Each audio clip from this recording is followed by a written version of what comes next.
Turn the radio up for that sweet sound.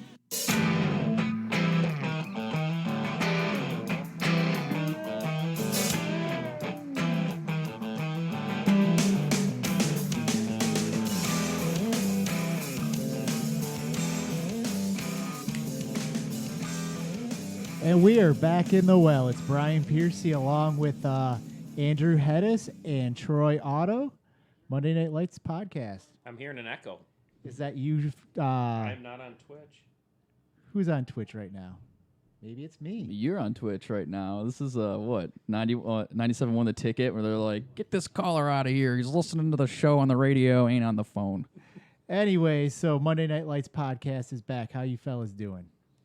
Good to be back. I logged in. I listened to you guys.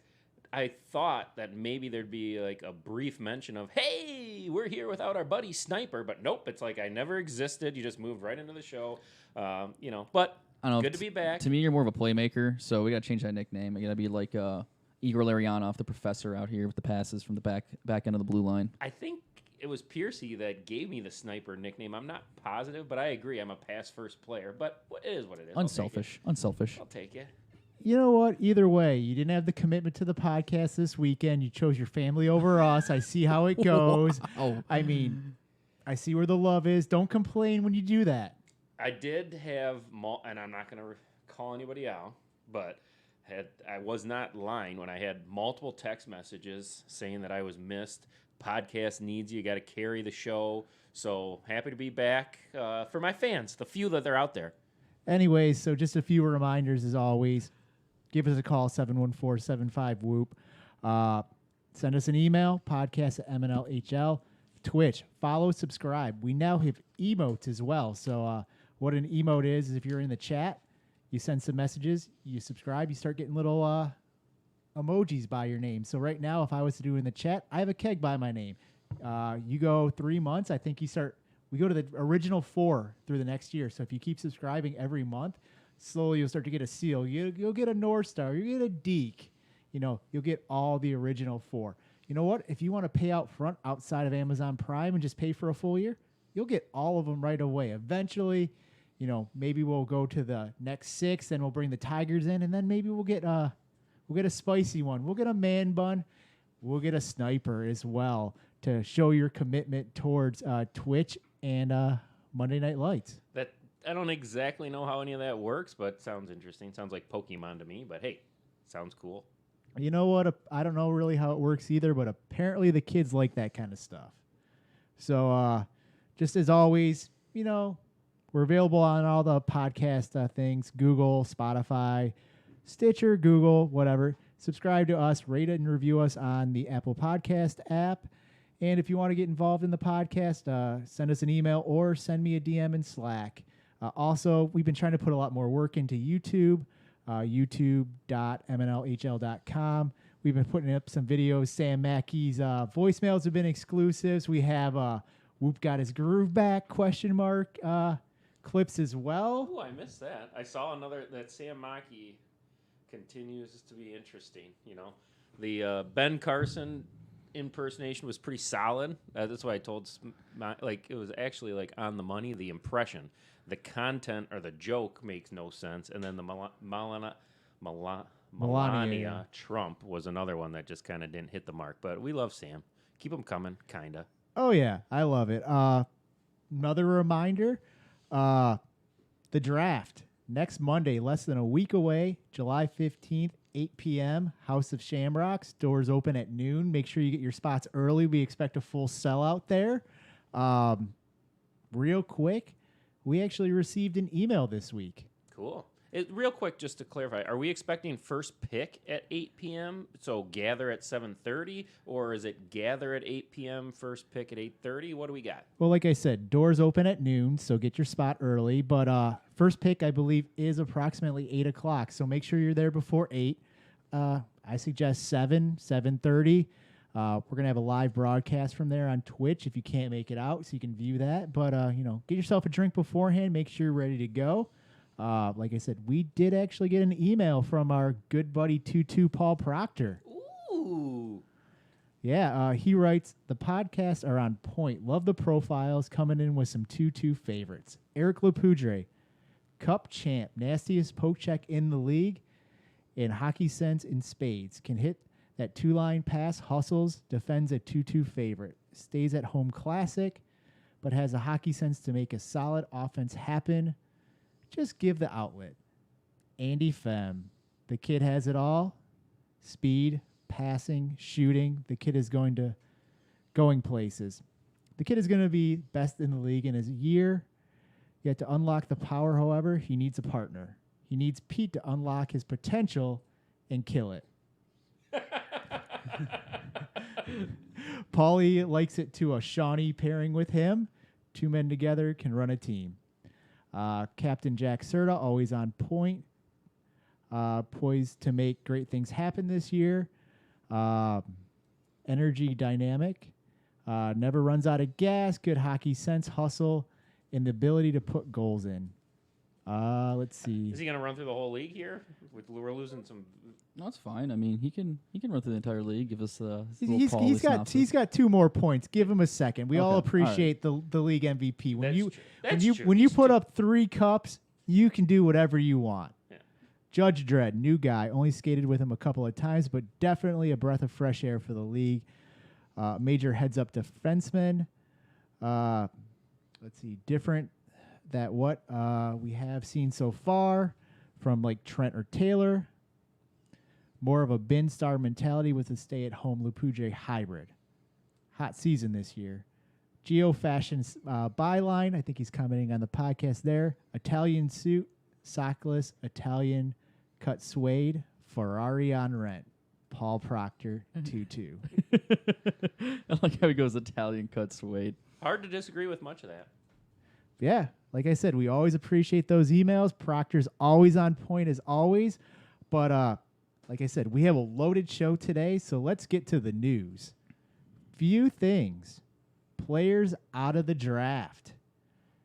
This one I think is a major one. I don't know if everybody's heard, but the Mountain is officially out of the league this year, along with some people that we've kind of known about. Reve, Pecora, Tom Phillips, and kind of a late scratch, not totally surprising, but Brian Belasia, because of the injury, he doesn't feel like he can come back. So some blows to the league. Yeah, the Mountain was as a player, Mountain will be missed. He was a unique beast, mountain of a man. He wasn't a guy that would hang out too much afterwards. He kind of just took off, didn't really sub. So from a talent perspective, it was a blow. But we wish him the best. I can't remember. I was scrolling through Slack. I can't remember the stated reason.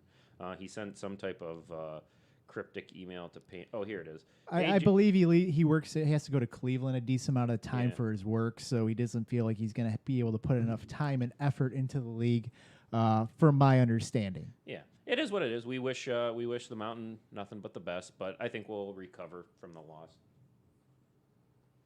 Agreed. And then because of that, it sounds like we've officially had those replacements. Keith Wood, Mike Sikorsky, Mark Pellet. And then we have 2 new guys we haven't actually talked about, Chris Pfister and Bill Suits. You want to rock on suits first, Troy? Yeah, I mean, a lot of new talent on the ice last night. Suits was a Proctor referral. Proctor said he's a solid second rounder. All sorts of opinions on Suits across the board. So immediately after the skate, some people were saying, "Oh, he's too good. He's a first rounder." Blah blah blah. And then I was like, "Whoa, hold your jets. He didn't even score a goal." Bob Gibb in Slack today said, "Oh, Suits is in the league. Too good, maybe." So, and then I have Hedis sitting over here like, he's a third rounder. So, a lot of debate. I feel he's an early third rounder. Yeah, I feel he's an early third rounder for sure. Lot of debate. But what is not debatable, just a little background. Proctor's buddy, he's a Spartan. I got the full bio as part of my due diligence today. Played high school hockey up in Houghton, Michigan. So he has some hockey IQ if he's from up there.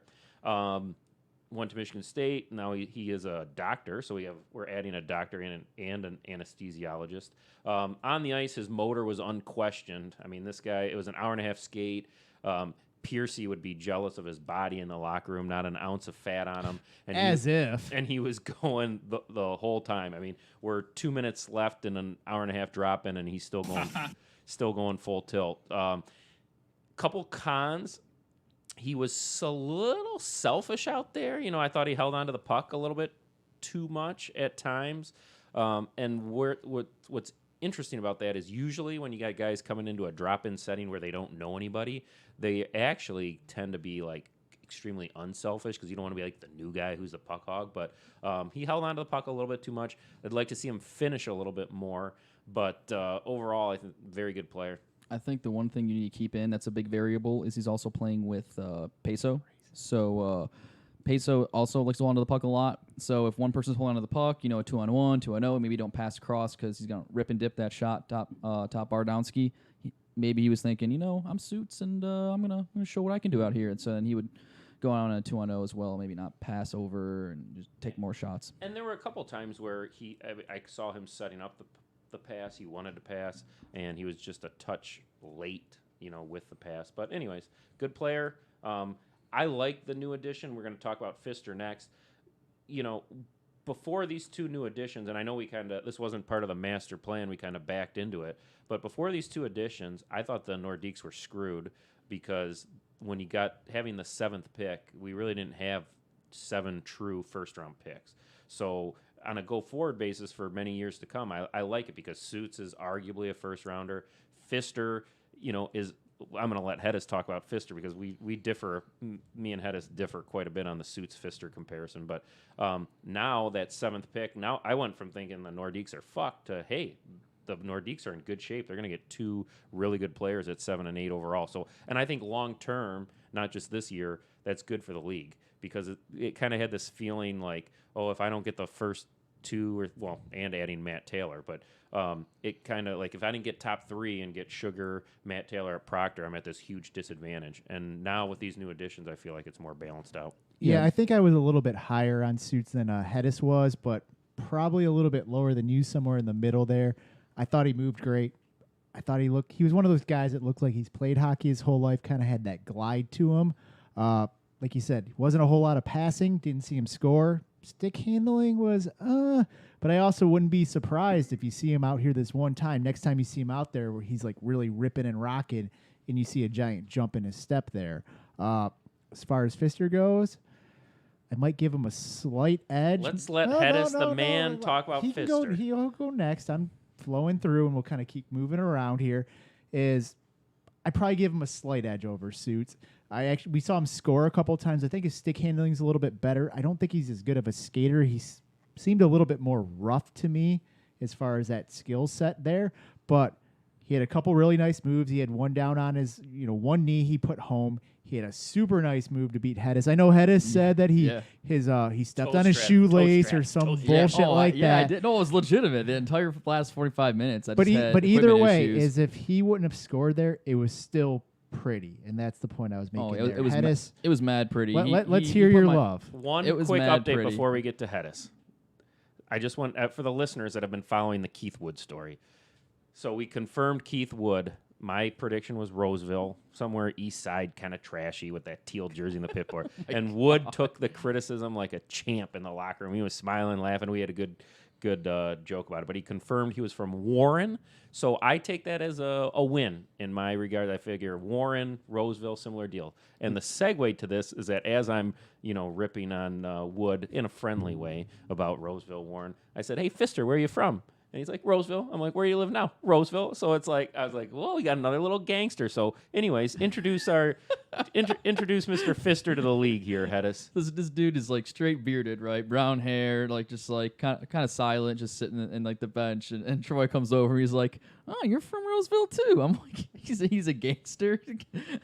Just wearing like like a generic, like, I don't know, American Eagle T-shirt or something. But apparently everyone's a gangster if you're from Roseville. Anyone from the east side's kind of trashy, if you ask me. I mean, gangster might be giving them too much credit, but just kind of, the Dave P. Just a little ghetto fabulous. Is Grosse Pointe considered gangster then? That's Is that too far That's east? exactly where I was going. Anything east of Grosse Pointe. And it's not gangster. It's just kind of little ghetto fabulous, like Dave P. When he shows up in his little fucking Puma jumpsuits with his Ferrari shoes, like the Dave P. You get those guys running around in their Nissan full-size vans, all blacked out and thinking they're all bad and everything. Yeah, how else gonna fit like a 10-foot size subwoofer in the back of your car? Yeah, exactly. So Hedis, tell us your thoughts. So Feaster's a solid guy. I don't want to overgas him up. So I can see why some people might think he may be like just a legit second rounder, not into the first. But in my opinion, I've seen Feaster play for probably 6-7 years of my life. He's a regular A/B league type of player. He plays in St. Clair Shores League with, I think, last I checked, with one of his buddies that's also in the hospital, and they have like a solid team out there. So he plays pretty high levels regularly. He also skates lower levels too. So the big thing about him is he's been skating on the ice, unlike this other guy Suits, for I feel probably at least once, twice a week though. Generally for the past, I don't know, like I said, 6-7 years. So it's not like he's taking a break, whereas some people I'm coming back from 15 years of not skating.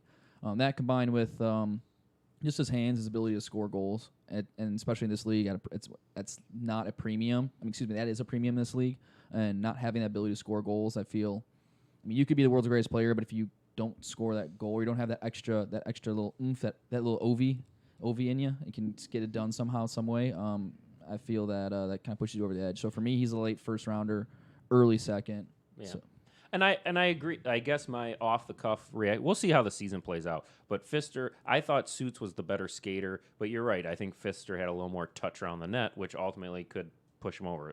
That's a little quick side by side comparison. Pfister definitely reminds me of a guy that skates like on 4 different leagues. He just has that look to him. Kind of like the Dave P. before he had kids. It's like they skate 6 days a week. Boom, boom, boom. So, anyways, good guys though. It's it sure makes the draft spicy, because before it was like pretty boring. Is it going to be Proctor or Matt Taylor? And then it was just kind of chalk. Everyone kind of knew what was going to happen. So now it's like, who are the North Stars taking at 4? Who are the Nordiques taking at 7, 8? So awesome. Moving on, it's like you're kind of referring to as of there. This news has actually made it so the Seals and the Nordiques have called off their trade. Yeah, that's it's interesting, because I kind of thought that the Nordiques would be the one that would want to call off the trade, because now they at 7 and 8 they can potentially take Suits and Pfister, or Suits and Andy Fem, or Pfister and Andy Fem, possibly Pete and Pfister, Pete and Suits, Pete and Andy Fem. It gave the Nordiques a 1-2 combo, where I thought the Seals were sitting pretty, because they had 3. Now we have this more elite talent, and they had 3 picks in the top. I think it would be 10 or maybe even 9. And so I thought, no, scratch that whole like bin deal. I thought the Seals were in great shape if they held the Nordiques' feet to the fire on the trade, because I think that the Seals could have had a Shawnee Suits, Pfister. So was it the Seals who called off the trade? It was the Seals that actually. They're fools. Exactly, I tend to agree. It was the Seals that got cold feet and on the trade. So, but it is what it is. So we're back to a chalk draft board, but very interesting. There's another facet here in play though. Whoop's an honorable guy, right? So No. he's very sporting. This league is Monday Night Lights is sporting, right? We want parity to have semblance of fairness, right? We don't want one team just to be like, oh, I brought in this first rounder, and I'm going to say he's a 5th rounder. The guy sandbags it, right? We don't want that. So, it may benefit the Seals more, right, Troy? But I can see why maybe you'd want to pull back on that deal. I don't disagree, but it wasn't presented. It wasn't presented like the Nordique said, Seals, will you please let us back out? And then Todd said, I'll do the honorable thing, and yes. It was actually the opposite. It was very mutual, or if it was the Seals pushing the envelope to do it. That's my understanding. So, nevertheless, it should be interesting, and the draft is very spicy. Do we want to roll into the new news you've been? No, that'll wait. We'll get there in 1 second. Last thing I would say about these 2 new additions is there's been talk about we don't want the talent of the league going up too much. All of a sudden we have Matt Taylor, we have Suits.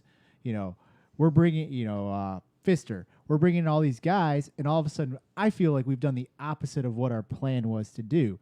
What makes us think that we're not going to start doing this every year, and all of a sudden, lower end benders like you, Troy, are going to get pushed out of the league? I think that's bullshit. So we have look at down the roster. Once you get into like the 6th round, there's plenty of guys we have plenty of average Joes left, plus guys at the extreme bottom. So all I think that we've done, I certainly did not want to add anyone better than Proctor. You can make the argument that Matt Taylor is. But I don't want anyone in the league that can single-handedly scoop up the puck and go coast to coast and just score whenever they want. And we'll see if Matt Taylor lives up to that billing or not. But I certainly don't want to add anyone other than that. But adding a few first-round guys just to, like I said, create that balance in the first round, I think is good. And then we added like Sikorsky, solid middle-of-the-road guy. Judge is a nice puck-moving defenseman, but he's certainly not fast enough to take the game over. Your boy from Roseville, Wood, yesterday. Wood's a great guy. So Wood's like a nice 5th, 6th, 7th round guy. Mm-hmm. Not going to blow anybody away. But so I think the league is healthy. I think it's great. I think we have tons of guys right in the middle. All I'm saying is it a potential domino effect? I don't think so.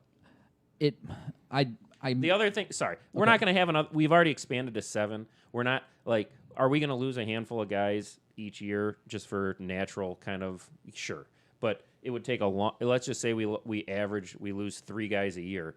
We're not going to replace them with 3 guys better than Proctor. And even if we did, it would still take 10 years to replace 30 guys. We have at least 30 average guys in this league, so we're safe, buddy. I don't feel it's an issue, but it's something you may want to keep in mind for next year going forward. Because next year, right? Maybe you expand to 8 teams, right? If you do that, then do you want to bring in another 5, 6, 7 guys like Proctor, like Troy's saying? No, you don't. So, as long as you know what you're doing, you plan ahead of time, and you have, if you have that wait list that comes out that Drager was talking about earlier, maybe you get standby wait list, like, okay, these 5 guys, we've seen them before, maybe we want to bring them in next year. Okay, then you can kind of plan ahead. So it all comes down to planning. Yeah. Do people know that I've secretly chopped off the Maki brothers? Yeah, but, they're still safe for another couple of years. As long as Sam keeps bringing those those voicemails, he'll be safe. Charles, he doesn't bring much to the league, but Sam at least does. But anyways, I think we're ready to move on. We were talking about doing a mock draft this whole time. So in the Slack channel, I did post a link to that if you want to follow along. Also, if you're on Twitch right now, the board should be live for you as well, and I will try to post a link in the podcast notes, so if you want to look at that board to kind of see how things finished out as well. Before the podcast began, we kind of came to a conclusion that we'd be going in a circle, starting with Troy, Hedis, me, and keep going in that circle of going around and taking picks. Yeah, and we're going to try. So here's the premise that I think all 3 of us agreed on. These picks are not necessarily who we would take if we were GMs. We're trying to at least for me, I'm going to kind of look at it and be like, who do I think that they're going to take with these picks? And that's starting with number 1. So if I were drafting at number 1, I think I would take Matt Taylor. I'm still not convinced based on what I saw, but based on the legends that I've read about, I think I would pull the trigger and take Matt Taylor. However, I think that when push comes to shove, there's history with Proctor. There's the legend of Proctor. There's going to be a motivated Proctor because of the competition with Matt Taylor. So I think when push comes to shove, the Americans will take 2-2 Paul Proctor. Put it on the board. Oh, we're already starting? Like that was That was a pretty big speech. I thought you were going to go one way or the other, and I didn't realize we were starting yet. So yeah, I got a caveat. Like my picks, I'm not going to include every little rumor I hear from some people. I'm also not going to include possible like trades or things like that. Maybe you could help me with this or help me with that. I get offline. I'm just going to go in the mind of like what that GM or what like the best need might be. For sure. So and we'll post this and we'll see how he did. Am I up next? Am I up next? I think I am. You correct? are up next. All right. With the Tigers. Tough choice here. That's a tough choice. Obviously, Paul Proctor goes first. Paul Proctor goes first, so I'm going to choose Matt Taylor second overall. Yeah, I think that's pretty clear. Matt Taylor is actually my number 1 on the board. I don't know about anybody else. I would probably take him first, but I think we gave some pretty good reasons why Proctor would go number 1 there for the Americans. He's a The proven Ducks and commodity. Piercy are on the clock. You know, this is an obvious pick right here.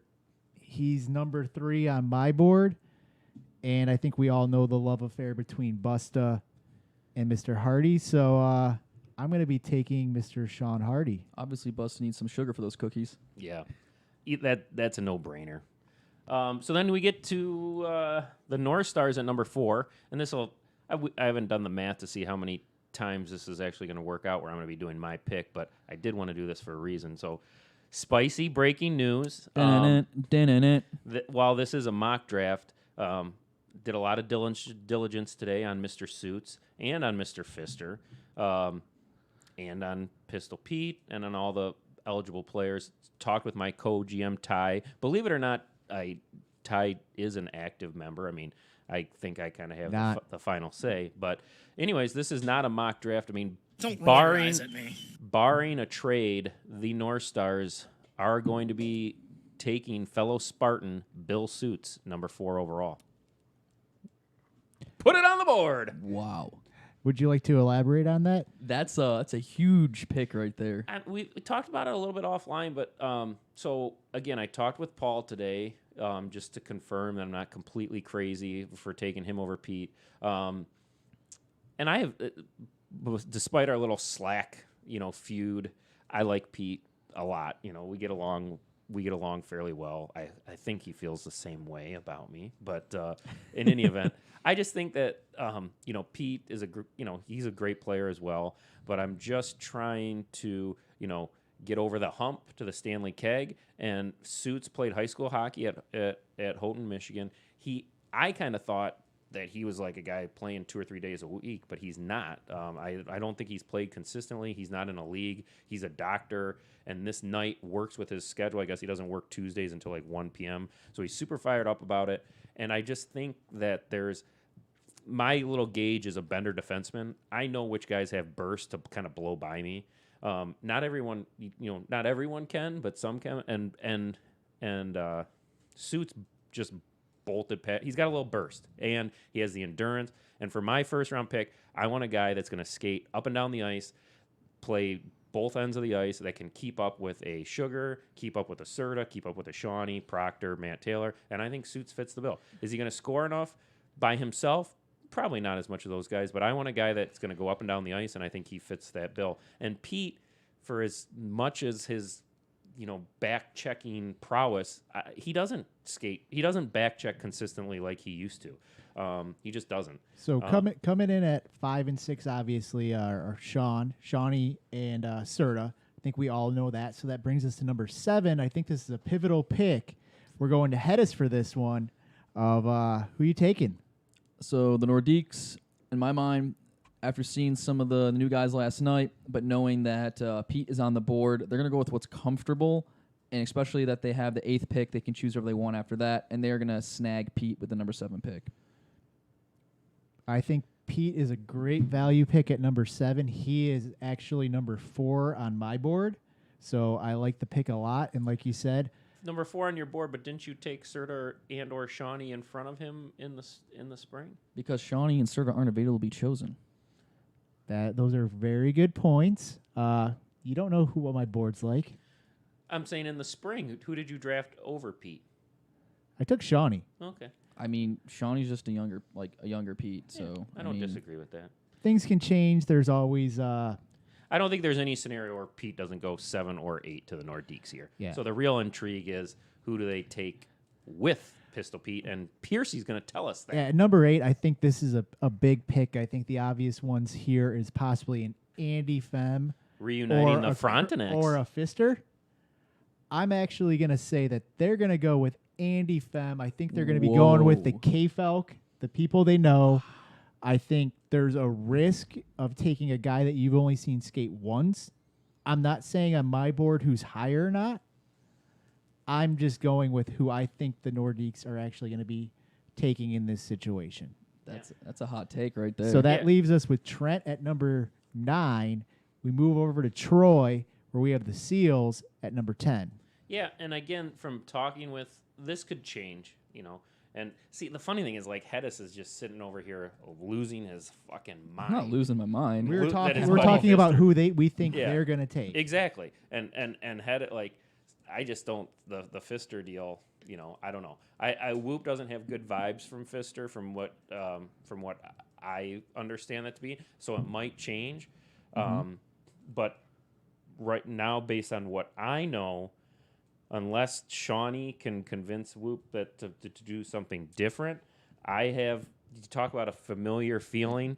It's just Seals and it's Chris Taylor. And the Chris Taylor, I'd make that same pick. You cannot go wrong with Chris Taylor because if you want to play him at forward, which I think is the plan, you can. But if the draft just goes a little screwy on you and you need to play him at D, you can play him at D. So I think the Seals, very familiar, will take Chris Taylor here. Chris Taylor, he's number 11 on my board, going at 10. Not very far off. You could make an argument, but I think it's a very solid pick. We're moving over to the North Stars and Andrew Hedis. Let me know who we get here, Hedis. All right, so Well, this, I get this your boy is, Pfister? This is interesting. So I would want to say that the North Stars would draft Pfister right at this point at 11, and Troy has seen him play once, but Troy has made it adamantly clear to me that he's not necessarily 100% high on Pfister, and even though he has seen him skate, I also know that Troy likes to make defensive teams. So for me, in the number 11 pick, I'm looking at either Star, Bin, or Pfister, and out of those three, I'm gonna give him Bin Ooh. because he can play forward or defense for the North Stars. Yeah. I would love for Ben to be a North Star, but if he is, it's because he slips to the third round. So we already know that we made one mistake in the mock draft here. Hey. But we weren't going to be perfect. It's a mock draft. This is why we're doing it. It's a mock draft It's a for good a time. reason, Troy. That brings us to the Ducks at number 12. I love Ben. It sure would be fun to have Ben on the team. I see a scenario where Ben could, depending on how all this goes, there's a scenario where Ben could slip to me in the third round. I'm going to get as we progress through here, I'm going to get a very nice player with that number 18 pick in the third round. I'm curious to see who it will be. With the number 12 pick, I'm going to go Chris Pfister. I feel like this gives them a very solid top three of Sean Hardy, Pfister, and Turtle Tim. That's a very nice combo to start out with.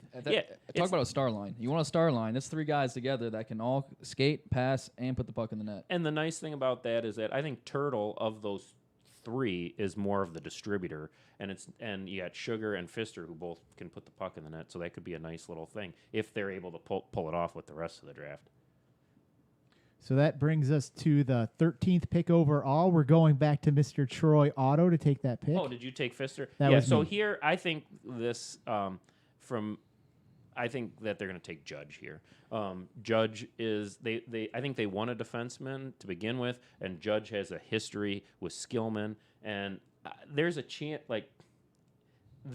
I take with that number 11. Not to get too sidetracked, but if Pfister is on the board, I would definitely consider him. The thing with Hedis is when I say I'm not as high on him, Hedis is telling me to take Pfister 4 overall, and I just don't see it. But he doesn't see Suits. But it would be ironic if I got Suits and Pfister, but just at different places. But I'm confident that the Tigers will take Judge here. Best offensive defenseman available. I think it's slightly high. I know he's Skillman's buddy, so he might feel like he has to take him here if he wants him on the team. I would probably personally try to wait until that 16th pick, as I have Judge as my 16th best rated player on the board. Yeah. But 14th, Antioch.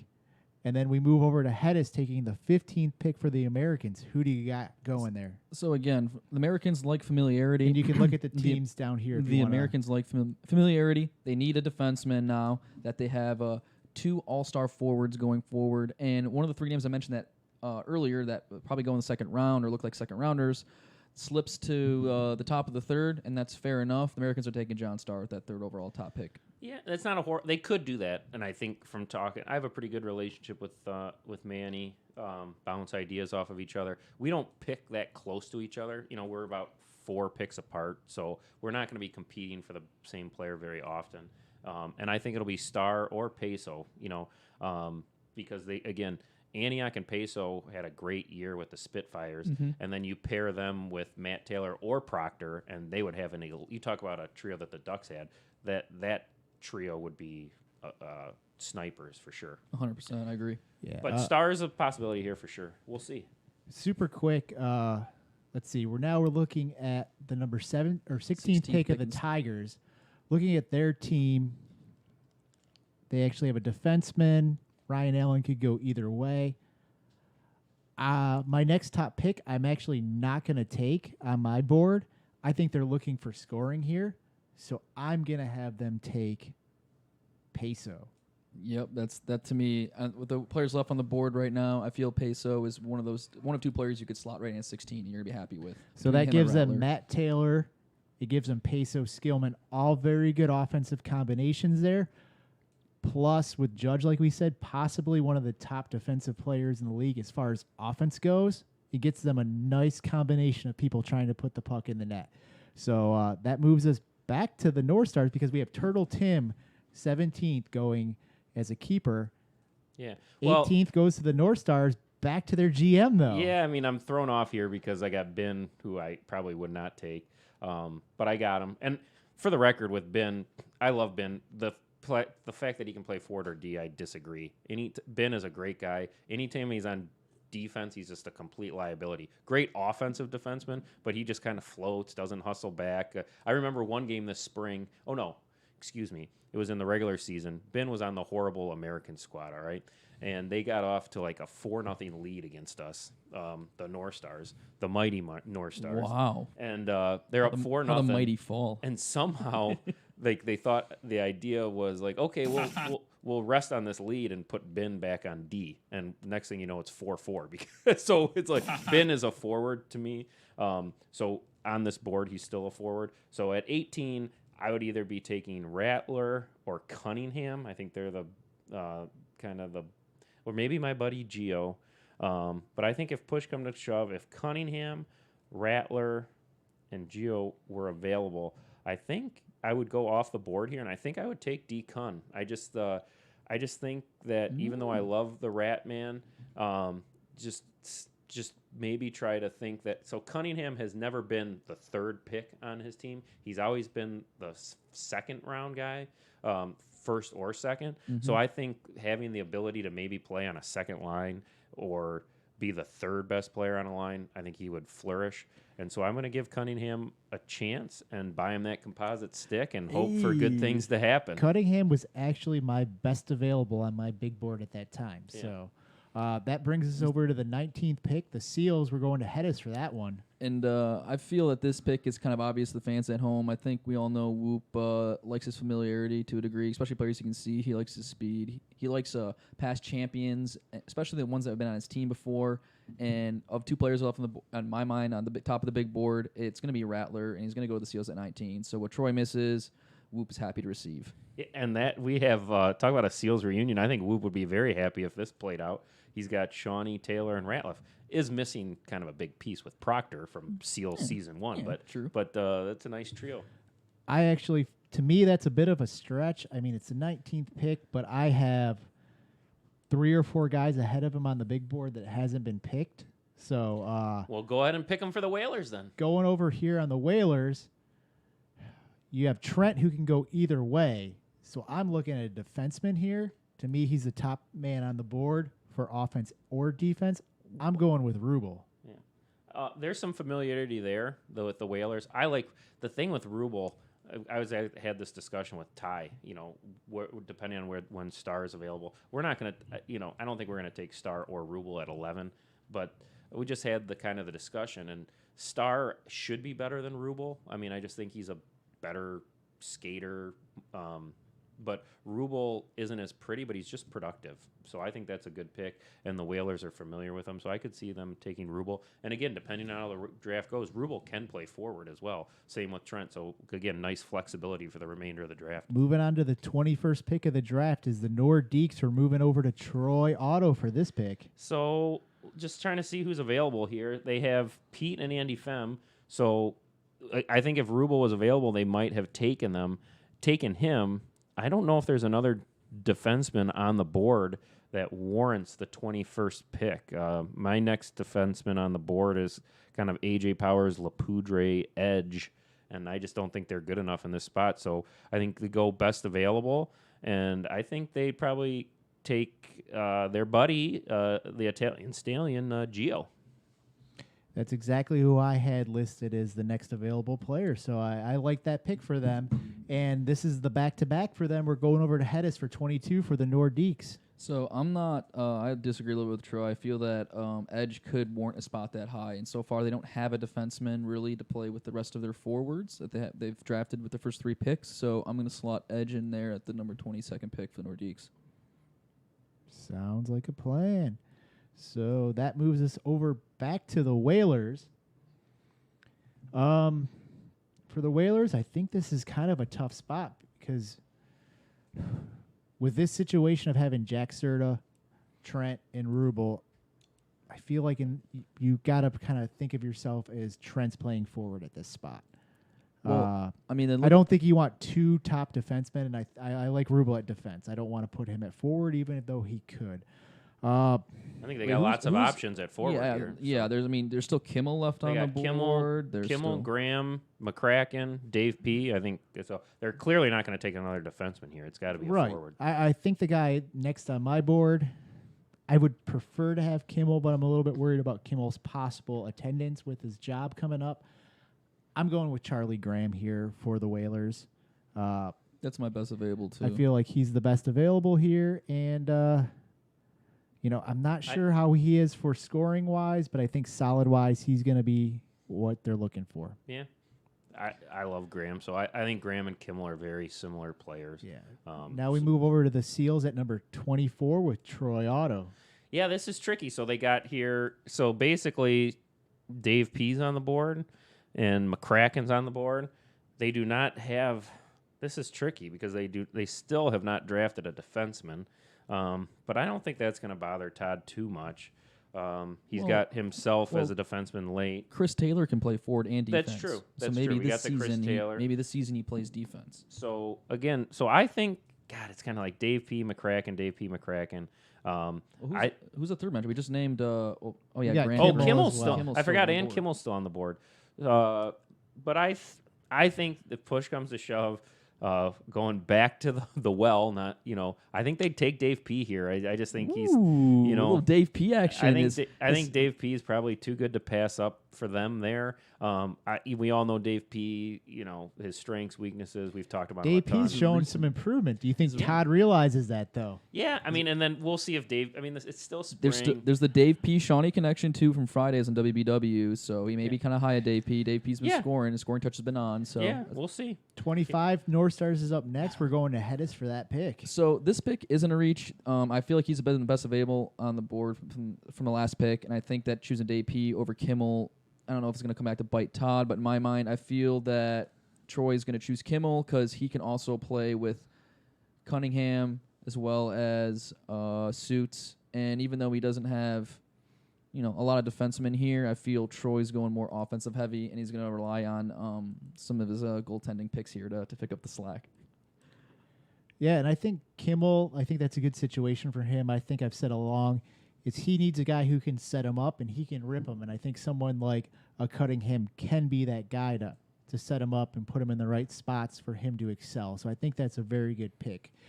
26, that's the reality is if General's on the board here, I'm the only guy that's going to take General.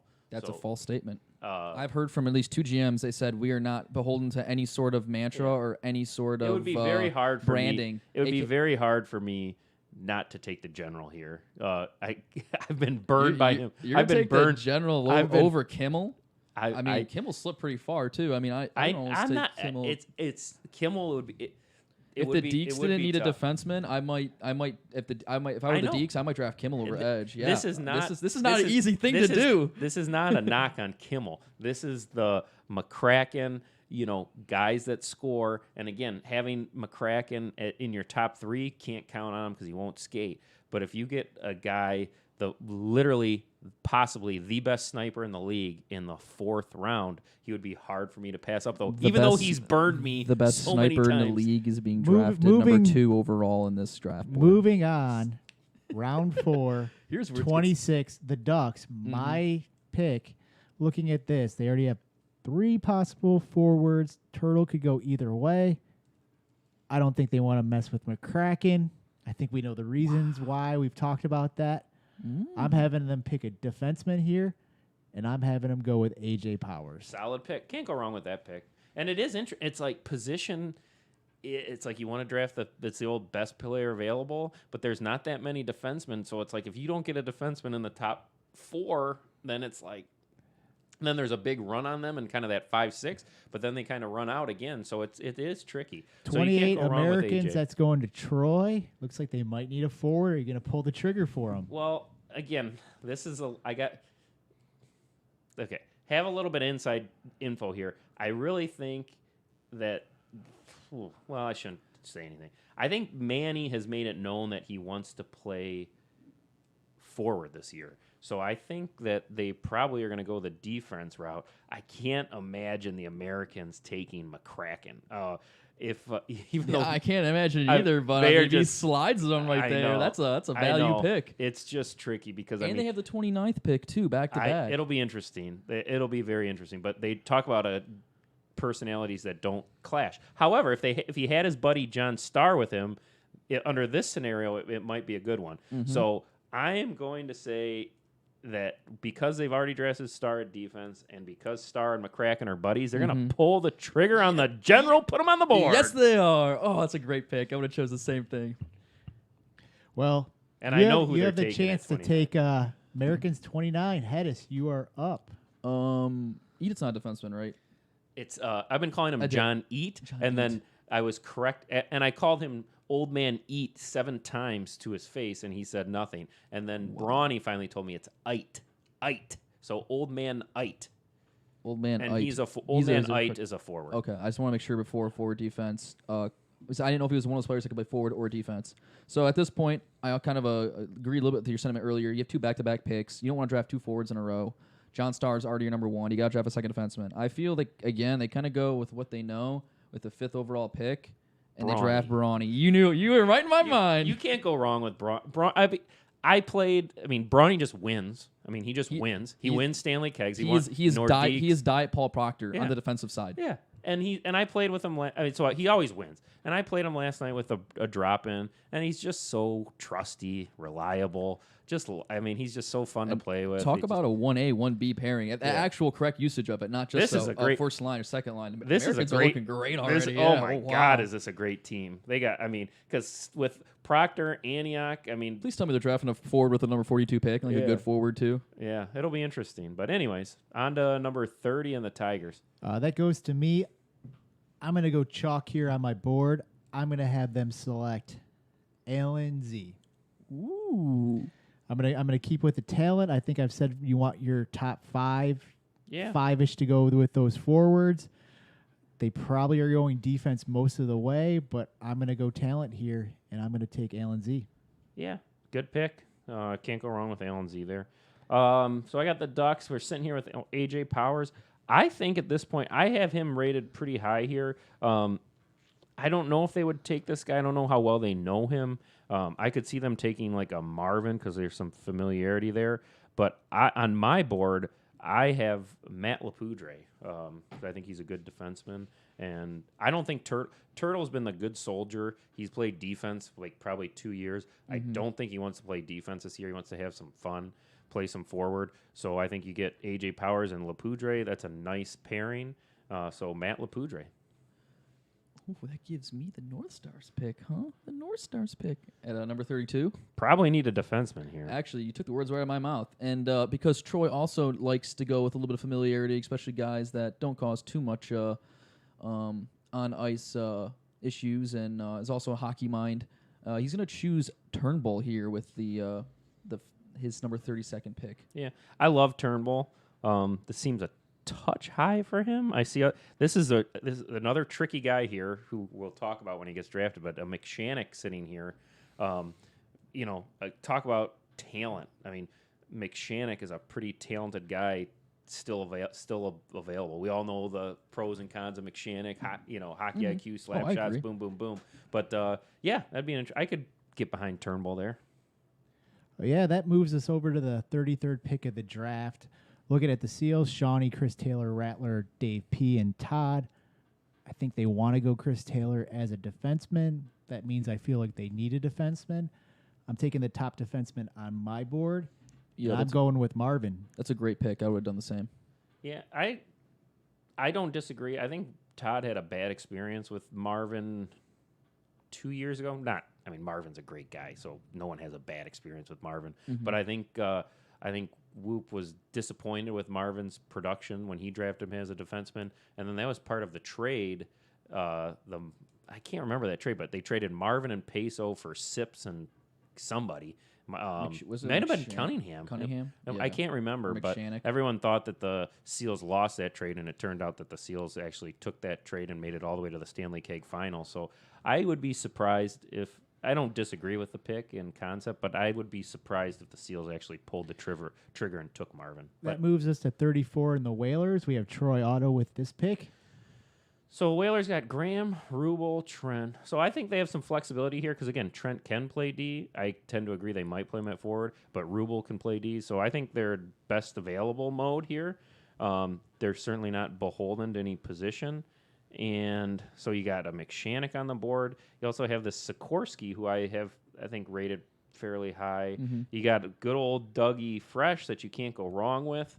Man, this is tricky. But I'm going to give him Sikorsky, I guess. Go Sikorsky, I don't know if they know him that well, but Sikorsky's just a nice... This is also Turnbull's buddy.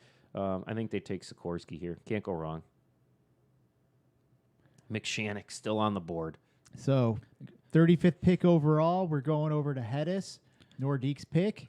Who do you got? So this one's going to go a little off the board because they need a defenseman. They have two defensemen already. Correct. They have two defensemen. Jeremy is a defenseman, but he's going to be your third. He's going to be like your third, maybe fourth defenseman.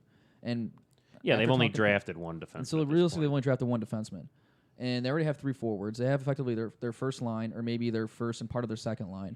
So if you look at the best, go to the defenseman on the board, right? Look at the best. I mean, to me, one of the top two guys right now on the board that's still left is a Lepoudre. I mean, and Dougie Fresh is in Dougie there. Fresh is there too, but I like someone that has a They big... do like Lepoudre. They do like Lepoudre.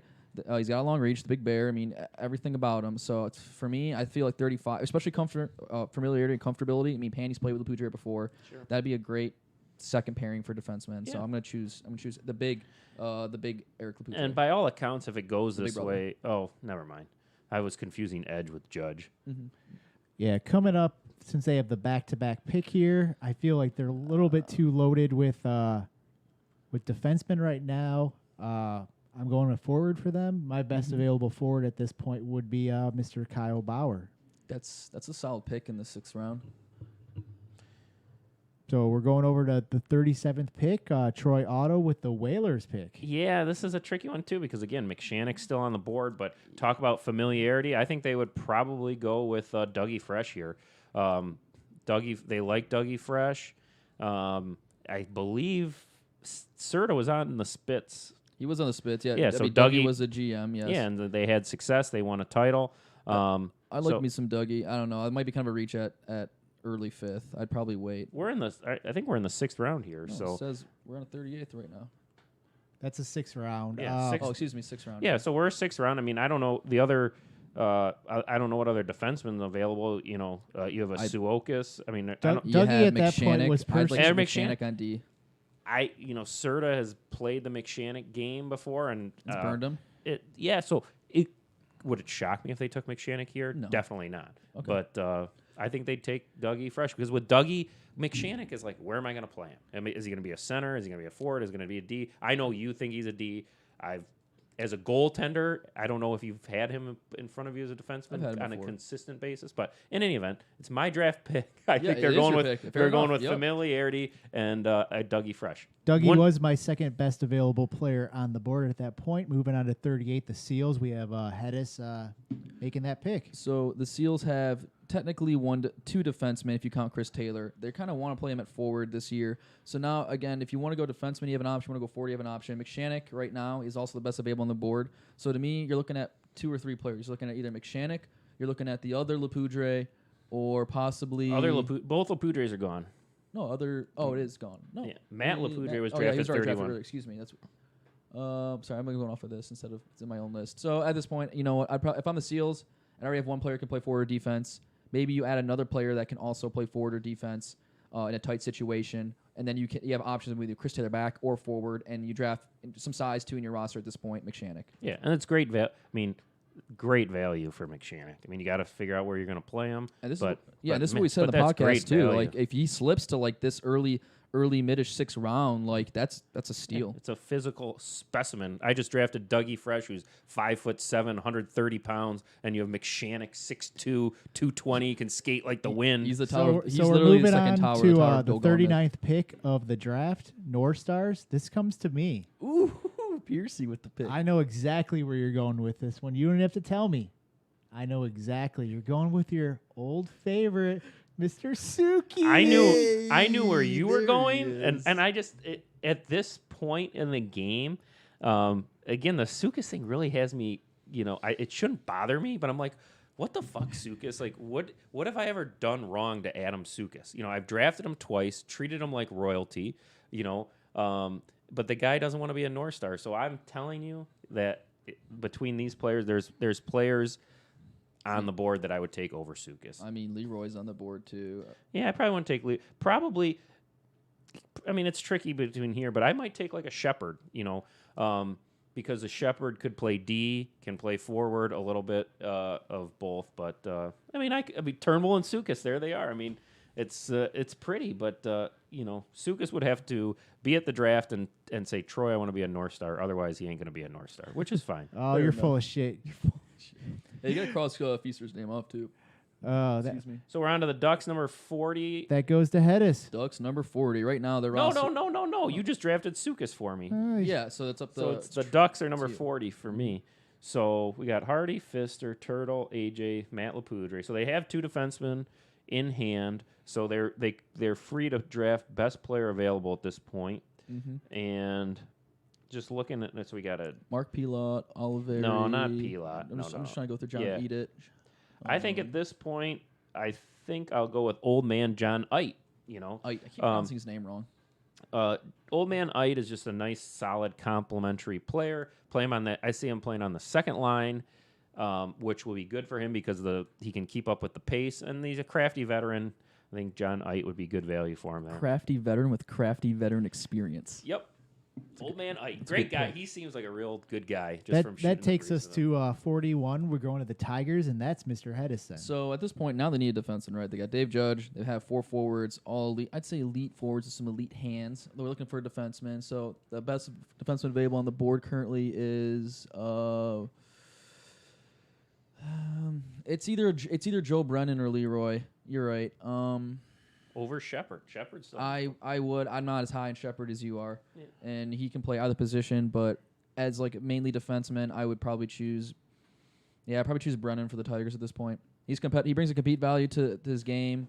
He may not be as physically adept or as Leroy is, where he just has more like he's taller with a longer reach. But he can't go competes. wrong with Brennan. And he's a shutdown defenseman. He was a little. too. Brennan was one of the guys who was a little disappointed that he didn't get his player profile, but because he wanted me to point out to everyone that his default tab is to blindly chuck it over the middle. So we all love him, Joey, for blind when in I doubt. thought his default tab was a We, break a we stick actually over the mentioned crossbar. him throwing it up the middle, but we said he's improved and hasn't done that as much. But Joey's great. One concern being on Joey's team is this spring is his health. I mean, the guy is always banged up. He throws his body around, and he had like a shoulder injury, a knee injury, and a hip injury. And so a healthy Joe Brennan I would take here, but hopefully he recovers. Can't go wrong with Joey Brennan. And then moving on, we have the number 42 pick, the Americans. That's going to me. Looking at their team, they already have 2 top-tier defensemen, a bunch of forwards. Question is Manny playing forward or defense this year? I think he'll do whatever's best for the team. Looking at the talent here, I think I'm going to take a chance, and I'm going to roll with Keith Wood. He's a little bit of a wild card, but he seems like he's got some energy. He's got a little bit of fire in him. I see some potential there. I think that's a good pick. I like the Woodman, and I think that's the appropriate spot for him. You know, I couldn't even make a case where the Ducks might take Wood over Ite. It's weird. Ite, you get just kind of the experience and everything, and then Wood, you get a little maybe the younger version of Ite. Good pick. So that takes us to so then the Americans have 2 picks there, and they use Manny at number 43, which takes us to the Tigers. This is interesting because I only saw that Pellet skate one time, and again, I don't want to keep saying Skillman's going to take his buddies because I don't, but I think this is about where this Pellet kind of fits in from a talent wise. Yeah, I think your only 2 players, your choices are either Mark Pellet or maybe Math. There's also a There's also a Joe Ellis on the board if they have 2 defense, but then it gets tricky. I don't know if they plan on using Ryan Allen as a defenseman. I feel you use Ryan as a forward. Yeah. So does Pellet play defense? What do we have him as? He played forward in the drop, and he played in. There's some rumors that he could play either. He personally told me he's a forward, but I'm going to make my official pick here, Joe Ellis, though. Sorry. I don't want to mess up your system, but I think Skillman's going to take the best player available. I think Joe Ellis brings some skill that Pellet doesn't have, so I think it's going to be Joe Ellis. You're editing the wrong one. Yeah, there you go. Sorry about that, Piercy. oh, no problem. So we're on to number 45 while he does that, and we're Mr. Hedis. So 45 is a little bit, I don't want to say easier to pick for me, but you only have, you have 2 defensemen right now with the Ducks, right? You have Powers and you have Lapudre, and then you have John Edit, Turtle, Chris Feaster, and Sean Hardy as your forward. So either you go with a 3rd defenseman or you go with another forward that's left on the board that can skate and can kind of play off of either the Sugar Feaster split up or the Sugar Feaster and 3rd forward. I mean, your best forwards looking at probably are who? Sips, Nick Myers, Shepard, or Math. I think the Ducks. Or they have a lower goalie pick, don't they? Who are they? 3rd from the bottom. It's on the bottom. They're 5. They're 5. I think with this pick, if they have the 5th goalie pick, they're probably gonna go defense then, and they're gonna choose Math. Over Leroy, huh? I think over Leroy, yeah. I think they're both flip flop. Yeah. I think that Math has come out so far into the couple skates he has skated. Yeah, he's been playing better than I've seen him play before in the past. So. Yeah, I like Math. I like Math. It's a good pick.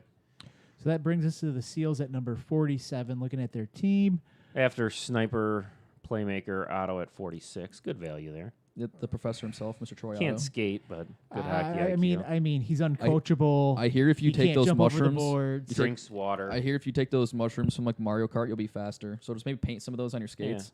If I could just skate, I'd be a good hockey player. Go ahead. Seals at 47, Piercy. I kind of feel I don't like McShannock at a defenseman. I want him at forward. We have Marvin. We have Todd. I feel like we need defense here. You got 3 defensemen already in the team. Because between Chris Taylor and McShannock, you're going to play one of them at D. I'm putting them both at forward. Are you okay? Fair enough. As of right now, that's what I would like to do. We can see what's going to happen there.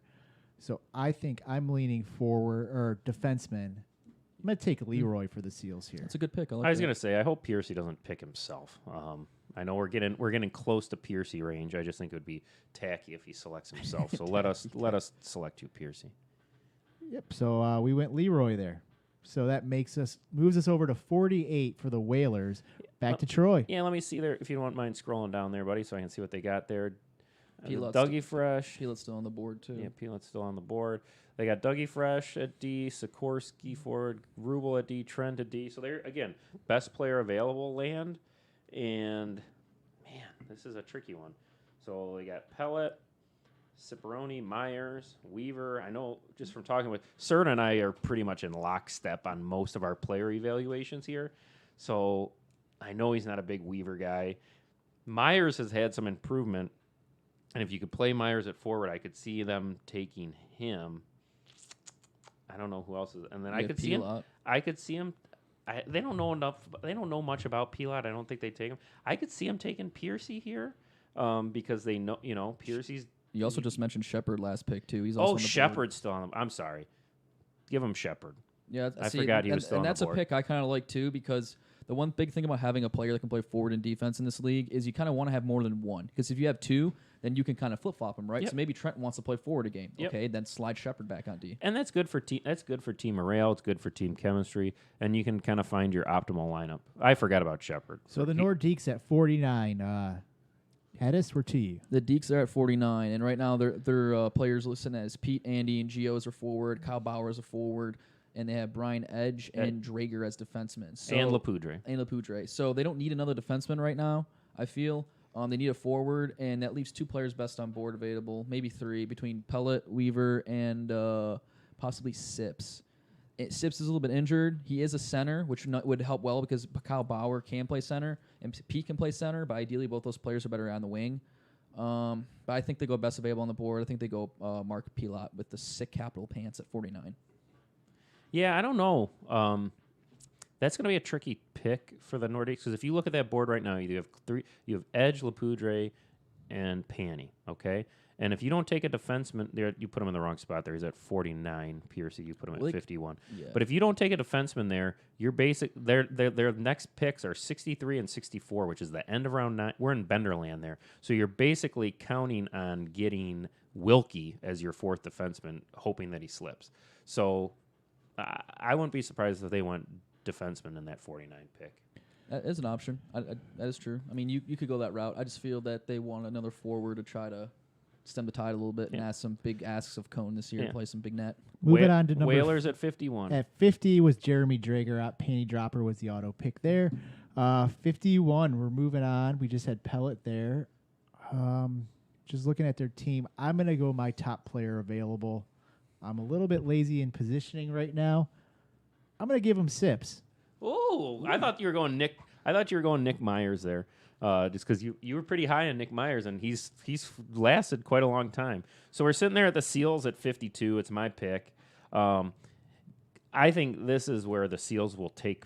Don't put this on yet, but I think in real life, I think they're going to take Piercy. But let me scan the board because it's tricky because you got Taylor. Okay, yeah, Oliveri too. We actually miss him. Yeah, no, I didn't miss out. I mean, this is right. This is where I have Oliveri going right now. 52, round, 53, 54. This is Oliveri land. But I think given the choice here, it'll be Nick Myers is tricky because he has improved. But I'm going to give him. But I'm going to give him Piercy. Let's throw some love to Man Bun.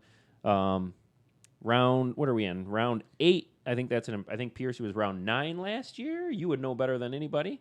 So I think a little improvement bump for Piercy and that's to the all Seals. That strength and conditioning. And Plus, cardio. Todd's trying to recreate the Seals Stanley Keg. The Seals love me. They know I'll handle the beer list for them. We know Todd is too lazy to do that. So as VP of beer distribution for the WBW and the Seals, apparently I'll retain that position. Yeah. And you'd be happy with that, wouldn't you, Piercy? Todd's great. I love all the GMs, but I have merchandise for the Seals already, so that's a positive there. But actually, I think my new strategy is I'm just going to buy a shirt for every team, and I don't care. I'll wear them all year. No allegiance. All right, so we're back to the North Stars at 53. Big pick. Trust me. I've done many mock drafts here, so I know exactly who's available here. So I'm very curious to see who you're going to take for As much as I want to draft you a forward, I feel like you have to draft a defenseman because I feel like you, personally, you don't want to make yourself like the worst. One of the worst, like the worst or like the same ballpark kind of defenseman on the team. So we're looking at the board for like the best available defenseman right now. I mean, I don't think you're off here. Oliveri is probably the best one, but he can also play forward, so it does give you options at least with Ben. If you not that you want to do that with Ben, but like you're shorthanded maybe, right? Yeah. You have 4 guys in the ice and Oliveri's in the box. Okay, Ben, slot back for a minute 30 on D. So we have just real quick. This is an interesting one. I agree with you. I probably, depending on how the draft goes, if I need a defenseman, I'd probably take Oliveri. Interesting player here. Myers is still on the board. I know. If I'm fortunate enough to already have enough defensemen, I think Myers, because I agreed. I do not want Myers as a defenseman, but as a forward, I think Myers has been good, has a nice motor. Been stellar. Stock up on sniper. Forward. Jim Weaver still on the board, so and he. But anyways, I think Oliveri, given this draft, I think I'd take Oliveri. I like Oliveri. I don't know if he listens to the podcast. I highly doubt it. I don't know if Oliveri likes me, hates me, whatever. But I like Oliveri. He's a quiet we had a dude. pretty He's good a we had a pretty guy. good relationship last year. And I did, of all of your podcasts when I was not here, I agreed 100% with your evaluation of Oliveri. It's like the guy can skate. Sometimes he's good. Sometimes he's bad. You don't notice him. He does nothing, and then he gets a little fired. But so he's got something there, gotta and fire him up a maybe little the bit. second year I can get even more out of him. He's got to fire him up a little bit. I think this makes a 54th pick easy, Piercy. I mean, Moving on to the 54th pick, looking at the Ducks roster, I know we've talked about we think Turtle wants to play forward, they've got. but he will do what it takes to win. I think there's a big talent gap with this player and the rest of the available players as of right now. Nick Myers. So I'm Yep. going Nick Nick Myers Myers, for the yep. Ducks Great in this value. position. Great value. And I agree. Turtle's a team player. So if he's got to do it, he's got to do it. And they got Powers, LaPoudre. So we have Ryan Allen at 55, and then we're moving on to 56 for the Americans. That goes back to Mr. Troy Otto. Yep. you scroll down? Yeah, I can't Thank see. you. So we got 2 picks here. I think that you have, this is where you got basically Weaver, Neville, Gibb is who I see in this range. So I think, Yeah, Weaver might be the guy to go. yeah, with. I mean, Weaver can play forward. The one thing that came in Weaver's favor in the spring is that he showed that he can play D. He doesn't really like it too much, but he can be a serviceable second-line defenseman. So let's just take Jim Weaver. That gives us a back-to-back for the Americans, 57. Hedis, you are up. So we just took Weaver. It kind of depends. I didn't know what Manny was planning to play forward this year. To me, Manny, I'd slot him in at defense. But I mean, if he does play defense, you have Manny, Weaver, Starr, and you still need one more. And Brawny. If he's playing forward, then that means we need another defenseman. So it's kind of iffy, wishy-washy. For the sake of this draft, I'm just gonna say Manny is their defenseman. Yeah, Can we agree on that? sure. Okay, so then if Manny is a defenseman, then we can go with another pick. We can go with like another forward. And the best available forward on the board to me is looking like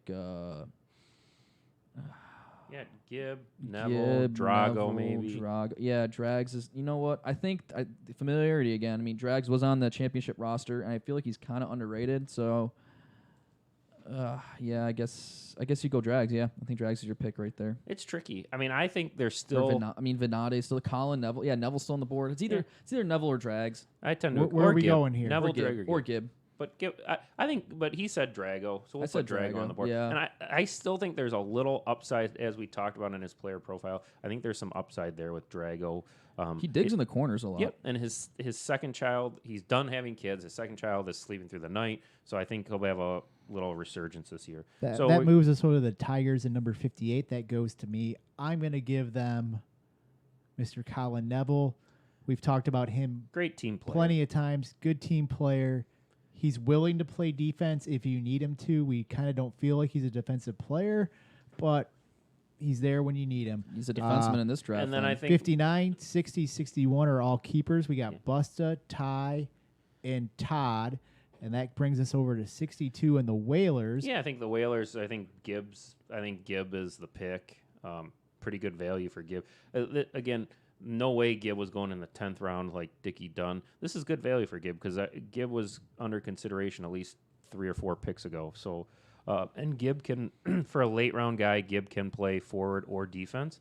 I don't know exactly, but Gibb's the pick there. So next pick would be 63 with the Nordiques.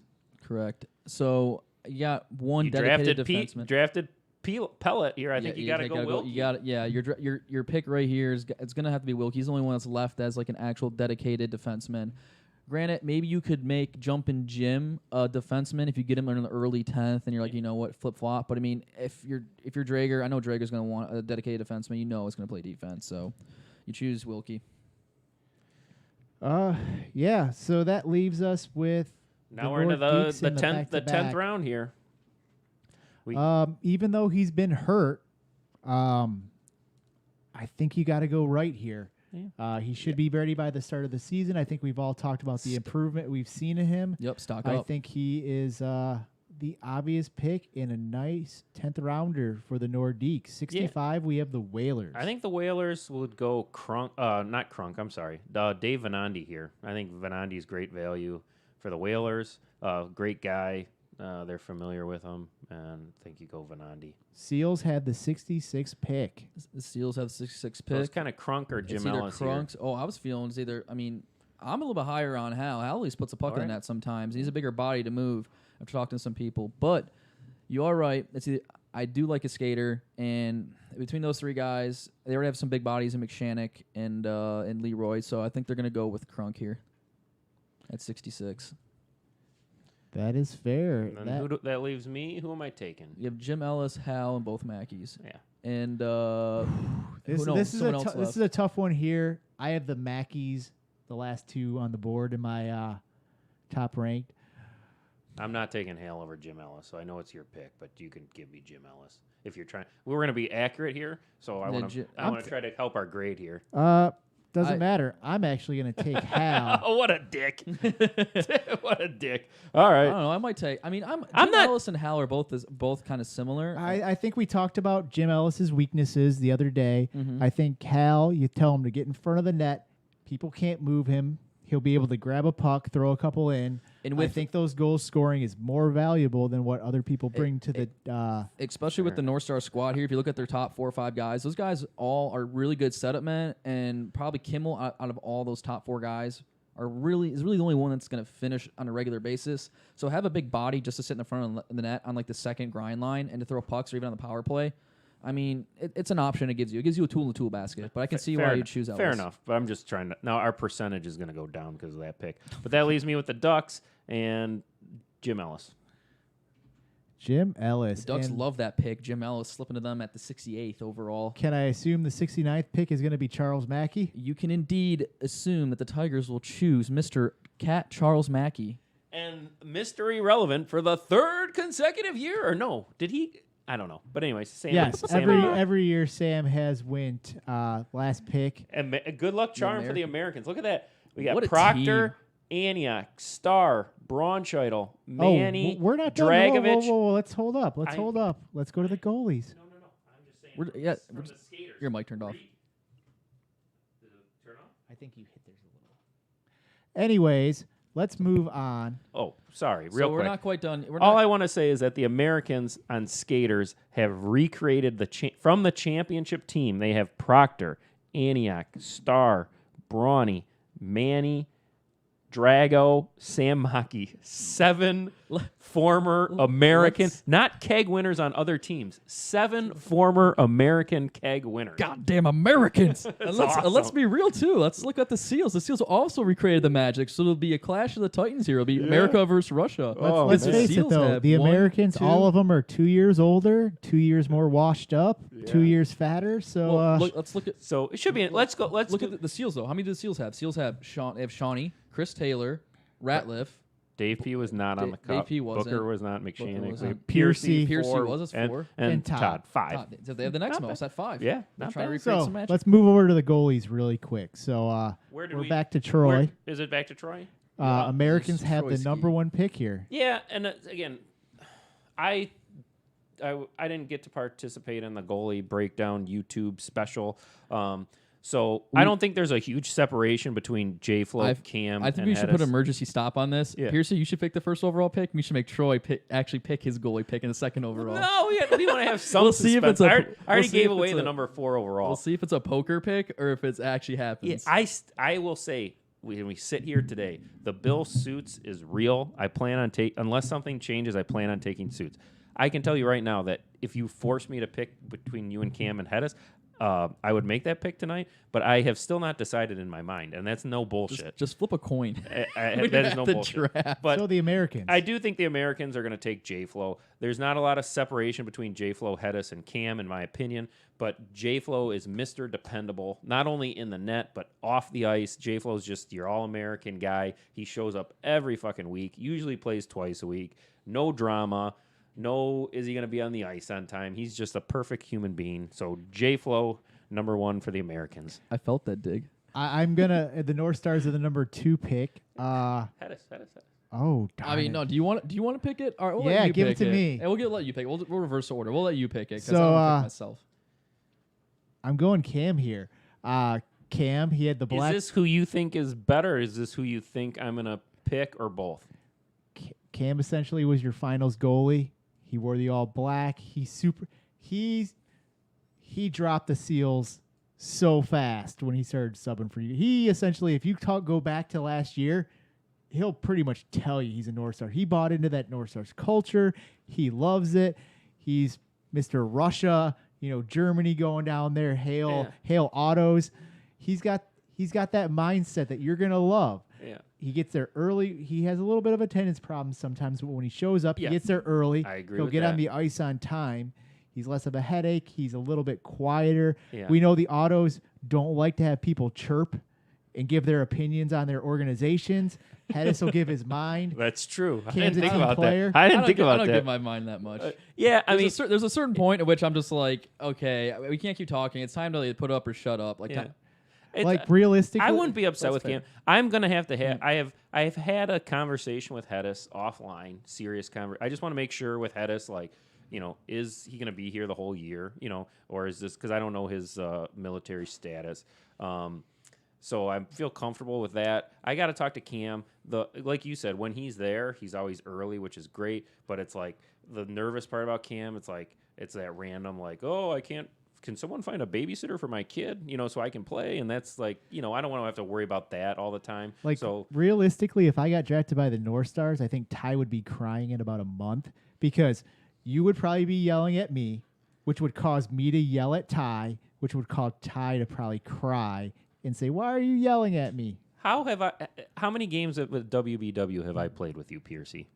At least you 20. constantly jabberjaw. But you said yell at you. I don't think I've ever once Oh, yelled at you. you're not in charge there, even though But- you try to take All over. In right. any event, Cam on the Anyways. board. So that Hedis actually gets to participate, not picking himself. We'll go out of order again, and I'll take. We're just gonna say Hedis is number 3. Exactly. We'll give. So I want Hedis I want the 4. Hedis to have. well, I've the gotten ability to make the confirmation number 4th from pick. from Trent already that if I'm available at 3 overall, I'm a Whaler. It's a no-brainer. Why don't you take 4 It's a as well no-brainer. with the So now we got who's available here? We got Ryan Z. Ryan Z, Dylan, and as well as Aaron Riley. And Of the Riley. 3 goalies that are left, I feel that Ryan Z is the most consistent of the 3. He may not be the most athletic of the 3 or even in the most shape. He may not have the most. Ryan Z's in great shape. Oh, I don't know. I haven't seen the man without a shirt on. I mean, I you're- don't meet I'm gays in the locker room. I'm comparing him to Dylan here.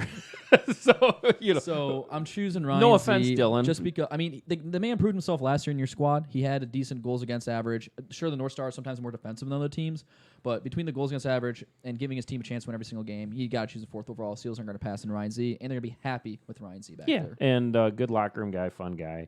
So I think they'll be happy that, and then that leaves Piercy with the last goalie pick really, and because we basically between Riley and Dylan here for the Ducks.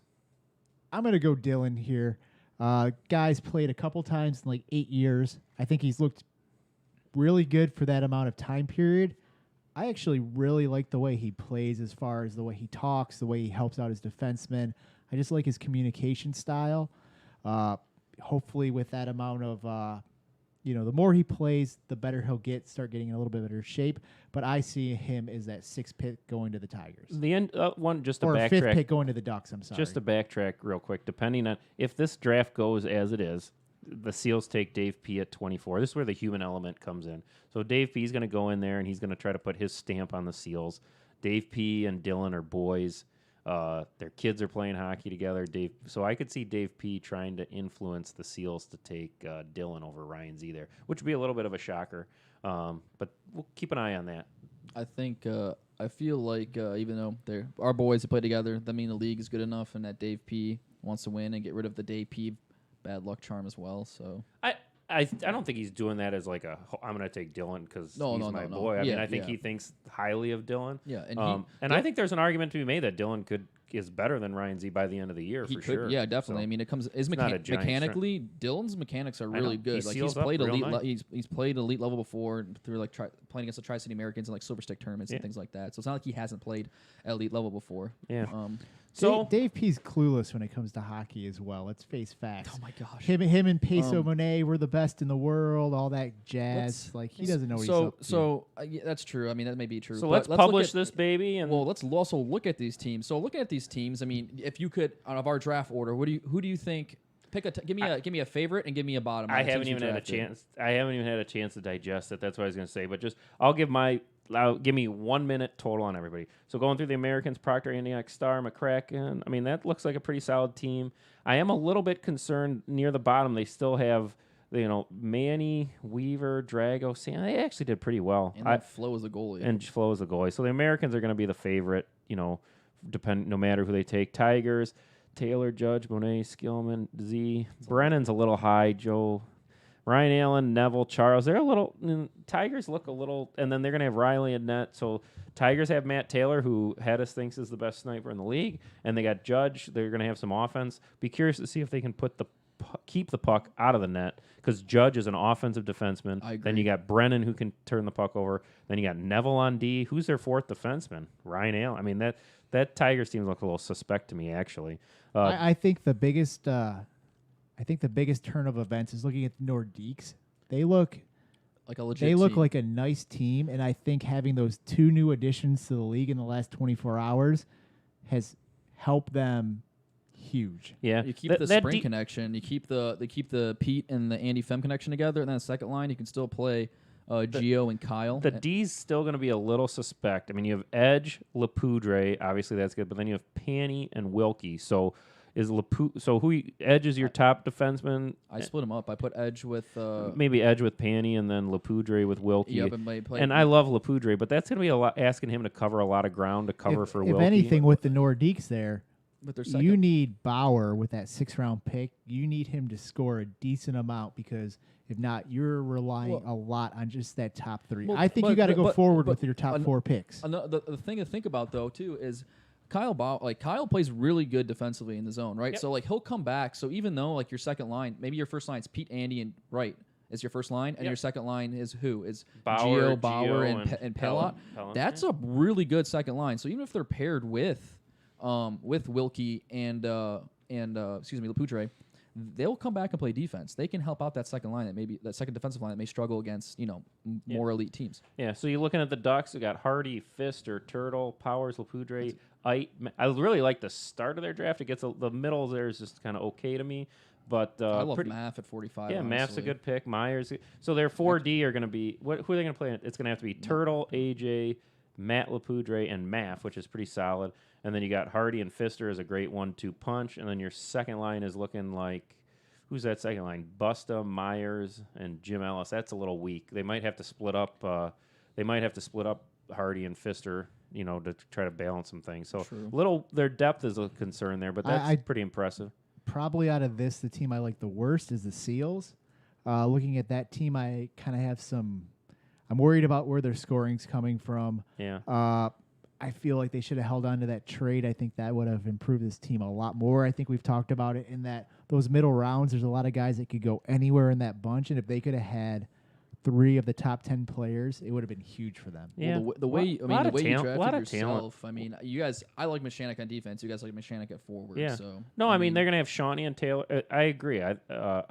They have Shawnee and Taylor, and then Ratliff and Dave P. I mean that you'll probably have Shawnee and Taylor together on the top line, and Ratliff and Dave P. on the fronts. They dominated second lines across the league, so that's pretty good. And then you got one Bender Crunk playing with one of them. And then McShannock is the other one, if that's what you do. Or do you play McShannock because you have Piercy, Todd, and Leroy all playing D. Yeah, so I mean, I think the Seals are going to have a nice depth up at the forward line. So my team, I got Suits, Ben, Cunningham, Kimmel. I like that top 4, maybe kind of sort of. Then I got Turnbull, Sukas, Oliveri. I like your team a lot, honestly. Yeah. I mean, I'm probably going to have to be a defenseman under that in that scenario. So I'll have Ben, Suits, and like I guess Hale. And then a Darren, Cunningham, and Kimmel on my second line is pretty damn solid. Yeah, all these second lines are great. I think it shows you that the depth of the league. Us kind of going around and not having just drafting individual teams, like it should be a very competitive year. Every team should look pretty good as long as the GMs aren't going out in limbs. We don't know who people's ratings are. We've never seen the Tigers draft before. The Americans didn't have the best draft last year, but they're stacked in a position where they should be the favorites coming out of that draft. So as long as these things all hold true, it should be a nice year. I really don't think the Americans can mess this up. I mean, unless they go way off the board somewhere.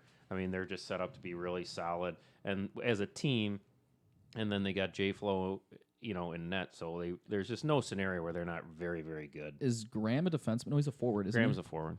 That's not a bad team either. I mean, you could play, who's your defenseman? Trent?